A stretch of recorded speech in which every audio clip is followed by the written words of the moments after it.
On June the 12th of 2024, an anonymous 911 caller reported that an overdose had occurred in a room at the Palms Casino Resort in Las Vegas. First responders found 30-year-old Larissa Garcia in a state of partial undress as she was lying unresponsive on the floor with a cut to her jaw. She was rushed to a local hospital, but staff didn't find drugs or alcohol in her system, and she wasn't responding to the administration of Narcan or other typical treatment for overdose cases. Upon further examination, a nurse specializing in abuse trauma detected injuries which suggested the mother of two had been assaulted and strangled. Roughly a week after she was brought to the hospital, Garcia was declared brain dead and passed away. She had been working as a call girl in the Las Vegas area, advertising her services under the names Dallas and Andrea. Investigators learned that the room in which she was found had been reserved by a 35-year-old Jason Kendall. He was recorded meeting Garcia in the lobby of the Palms at around 4 p.m. and then leaving the hotel alone about an hour later. Kendall and Garcia had exchanged messages, and he was confirmed to have viewed her online ads. Kendall, an Army veteran, surrendered to law enforcement on June the 28th and subsequently admitted to killing Garcia.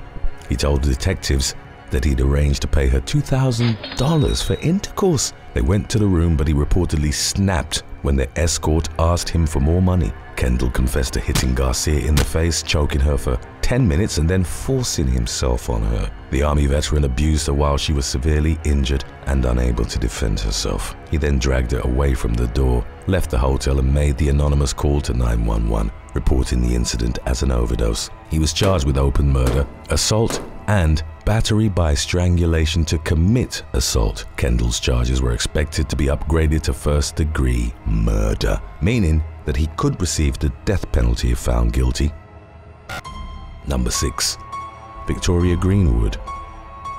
On November the 14th of 2023, the emergency services in Hertfordshire, England, responded to reports of a burning body in a remote car park. The remains were subsequently identified as those of 41-year-old Victoria Greenwood, an escort who had been reported missing 3 days prior. Investigators used CCTV, forensic and phone evidence to identify her killer as a 38-year-old Robert Brown, who was one of her regular clients. It picked Greenwood up from the Luton town centre on November the 10th, and they were captured on CCTV entering his home together. They had intercourse, but at some point early the next morning, Brown brutally attacked Greenwood. Shortly before 2 a.m, she was recorded on CCTV fleeing the residence in a partially clothed state. Brown, who was also in a state of undress, went after Greenwood and dragged her by the hair back into his home. The woman was never seen alive again, and her death was determined to have resulted from a skull fracture inflicted with a heavy blunt object. In the days that followed, Brown purchased several items which he used in an attempt to cover his tracks. They included a saw,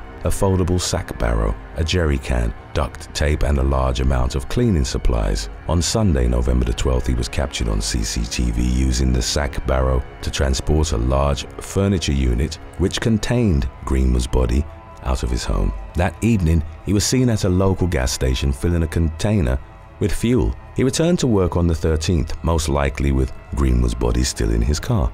Brown had scratch marks on his face and a black eye. He told colleagues that he sustained the injuries in a pub brawl, but they'd actually been inflicted by Greenwood fighting for her life. In the days leading up to the killing, texts that Brown sent acquaintances indicated he had been having dark and disturbing thoughts about killing and death. He at one point messaged a friend of Greenwood saying, "Ever wanted to kill a person?" and in a subsequent text wrote, "I want to kill people." Hours before the murder, he'd written to a friend raising topics of villains and heroes, whether Hitler was misunderstood, God and the devil, at one point saying, "No light without dark, cruel to be kind, mercy killing." He denied murder at Luton Crown Court, but was found guilty in the summer of 2024, resulting in a life sentence with a mandatory 20 years behind bars. Number 5. Michaela Dunn. On the afternoon of August the 13th of 2019, Australian call girl Michaela Dunn met a client, 20-year-old Mert Ney, at her apartment on Clarence Street in central Sydney. Ney had booked an intimate service with 24-year-old Dunn for $250. He entered the apartment at 1:30 p.m. and was captured leaving the building around 20 minutes later. In the moments that followed, Ney went on a knife rampage through the streets while yelling, "Allahu Akbar." translated as God is great. Nay randomly stabbed a 41-year-old woman named Linda Bowe as she was walking towards Darling Harbour. Bowe sustained a knife wound to the back and recovered in the aftermath. Nay continued swinging the blade at passers-by, but no other injuries were reported. With blood-stained clothes and the bloody kitchen knife in hand, Nay ran through the streets, climbed on cars, yelled profanities and threatened civilians. Heroic bystanders chased, corralled and held him at the scene until the arrival of law enforcement. Footage would show Nay pinned by Good Samaritans who used chairs to hold his body down and a milk crate to secure his head. About an hour after he was taken into custody, the police went to Dunn's home and discovered her lifeless body. Prior to his street rampage, Nay had killed the escort by viciously stabbing her in the face, neck, chest and arms. His motives remained unclear, but the killing and his subsequent actions were believed to have primarily been a product of mental illness. In spite of his cries of Allahu Akbar,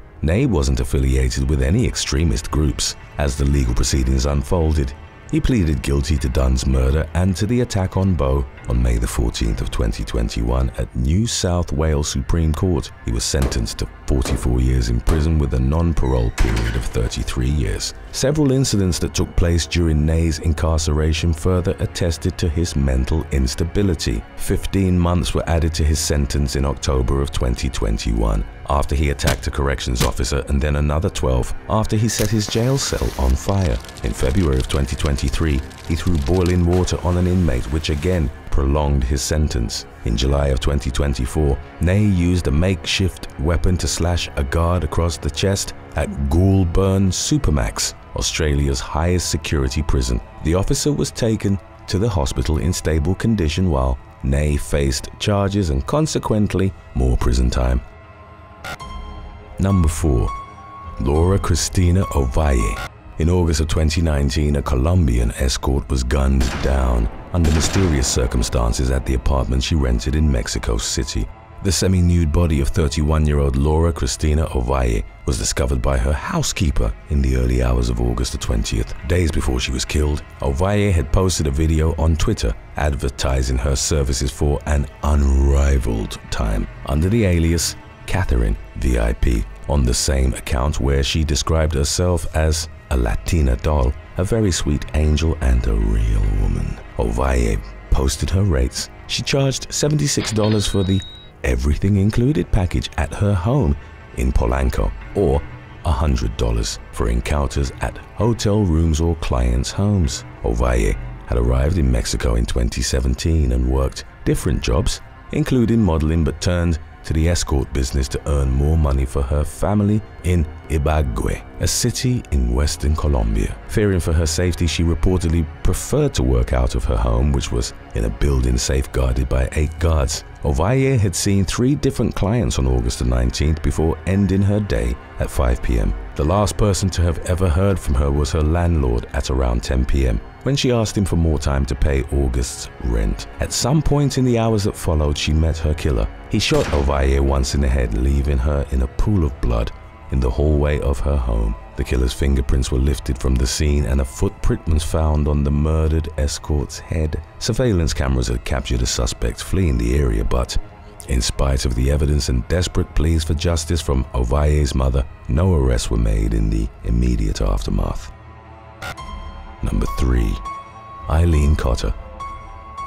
The lifeless body of 22-year-old escort Eileen Cotter was found in North London on June the 1st of 1974. One resident reported seeing a bundle of rags before another realized it was a human body and alerted the authorities. Cotter was found outside garages known to be frequented by escorts near Hamilton Park, Highbury. The young woman was lying on her front with her buttocks exposed while having her underwear and tights pulled down. She had a black eye and additional bruising to her face, with a post-mortem revealing she'd succumbed to manual strangulation. Cotter's murder case went cold until advances in DNA testing enabled it to be reopened in 2012. Samples extracted from her body were compared with those from a prime suspect at the time, but he was ultimately ruled out. The case would lay dormant for another 7 years. In 2019, John Applegren, a former bricklayer and mini cab driver in his late 70s, came to the attention of the authorities for assaulting his third wife. He accepted a caution for that incident, but his DNA was flagged as a match to the samples retrieved from Cotter's body. Upon being interviewed by investigators, Appelgren denied knowing Cotter and paying for intercourse. He claimed that the 22-year-old could have been one of several women with whom he was having affairs in the 1970s, but later recanted that statement. Appelgren had a history of being abusive towards women. The killing of Cotter occurred just 6 weeks after the man, who was 31 years old at the time, had had a child with his second wife, Anne. When the latter was interviewed in connection to the case, she revealed that Appelgren had been abusive towards her during their marriage and that he'd once applied force to her neck with both hands. At their wedding reception in October of 1972, the man forced an 18-year-old against a wall as she was coming out of the women's restroom and indecently assaulted her. The victim didn't disclose the incident to Anne until years later, after she'd divorced Appelgren. In 2023, the man went to trial for Cotter's murder but gave no evidence during the legal proceedings. The prosecution proposed that Appelgren had intercourse with Cotter and then immediately attacked her. He repeatedly struck the 22-year-old in the face, strangled her to death, and then pushed her out of his car. Cotter was found in the position in which she'd fallen without shoes and with her tights and underwear still around her right leg. The jury deliberated for nearly 12 hours before they ultimately cleared 80-year-old Appelgren of murder, instead finding him guilty of manslaughter. In June of 2023, nearly 50 years after Cotter's violent killing, Appelgren was jailed for 10 years. Today's topic was requested by Nibsbrook5251 and VIC. If you have any other topics you'd like to learn about, subscribe and let us know in the comments section below. Number 2. Vanessa Santillan.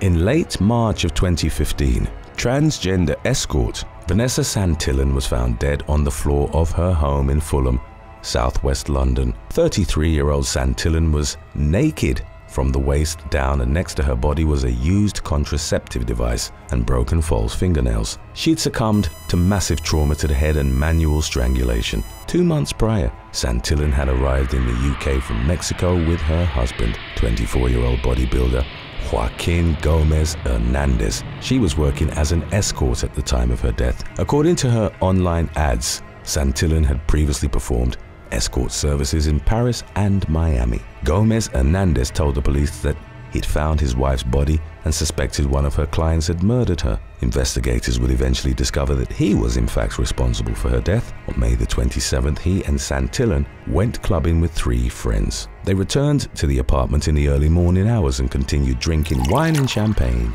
At around 5 a.m., Santillan received a message from a client on the website Backpage.com. He arrived at the property and they went into the bedroom, while Gomez Hernandez remained in the lounge with the others. Gomez Hernandez then walked in on Santillan while she was having intercourse with the client and was reportedly glaring at them. The escort said something or motioned towards him to the effect of "not now," at which point Gomez Hernandez claimed that he only wanted his keys and left the room. The client took a taxi away from the property at around 6:30 a.m. In the moments that followed, Gomez Hernandez's mood shifted, according to friends who were still in the home. He started crying and reportedly told Santillan, "It's like you don't take me seriously." The woman stayed behind while he went drinking at another property in the complex. A few hours later, Gomez Hernandez returned and murdered her. CCTV captured him walking away from the property, carrying a blue bag at around 3 p.m. A staff member at a Sainsbury's in Fulham noticed that Gomez Hernandez had a stash of £20 and £50 notes as well as scratches on his face. Using the money his wife had earned, he visited a brothel in Harrington Gardens, where he had intercourse with 2 escorts. Upon going back to the apartment complex, he alerted friends that his wife wasn't answering the door. Gomez Hernandez climbed inside his home through a window and feigned discovering Santillan's body before flagging down an ambulance at 9:26 p.m. Less than half an hour later, he was arrested on suspicion of murder. Santillan's phone, which was believed to hold valuable information regarding her death, was never recovered. Gomez Hernandez denied murder, maintaining that Santillan had been killed by a client while he was out shopping. He was ultimately found guilty, and in October of 2015, he was sentenced to life imprisonment with a minimum of 14.5 years before parole. A judge speculated into the circumstances surrounding the killing, telling Gomez Hernandez, "I am satisfied that jealousy on your part must have played a role in all of this." Number 1. Renee Portillo. Law enforcement in Pueblo, Colorado, received a call about possible human remains spotted in Fountain Creek on the afternoon of January the 10th of 2024. After searching the area with drones and foot units, the authorities discovered the decapitated body of 47-year-old Renee Portillo. The body, which was covered with a blanket, had several other missing parts. A witness reported that a man subsequently identified as security guard Solomon Martinez had offered him money in exchange for digging a 10-foot deep hole on January the 9th. The witness was identified as Martinez's roommate, Joshua Mazurko. He told the police that Martinez had initially chillingly stated, "I'm not playing around," when asking him for help, but that he later dismissed the request as a joke. Another witness reported that they'd seen Martinez using a blanket to drag the body towards the river on the same day that Portillo's headless remains were discovered. The police went to speak to 27-year-old Martinez at his workplace, the Sangre de Cristo Arts Center in Pueblo. During the ensuing interaction, the police found a severed human hand wrapped in a plastic grocery bag in the pocket of his jacket. Martinez identified the severed limb as a gift, adding, "All I know is I was told to pick it up." The fingerprints confirmed that the hand belonged to Portillo. Martinez also had cuts on his hands, which he claimed were from his dog, and a red-colored smear on his vehicle. When asked about his whereabouts on the night of January the 8th, Martinez claimed that he'd picked up an escort, refused to pay her, and then dropped her off. He was shown a photo of Portillo and recognized her as the escort in question. Martinez denied murder and dismembering the body, claiming he'd loaned his car to another man and insisting that he must have killed Portillo. Detectives found Martinez's story to lack substance and felt he was deceitful during his interview, as he displayed difficulty in remembering times and locations. He was charged with first-degree murder and jailed on a $1 million bond. Thanks for watching. Would you rather marry your crush or get $1 million? Let us know in the comments section below.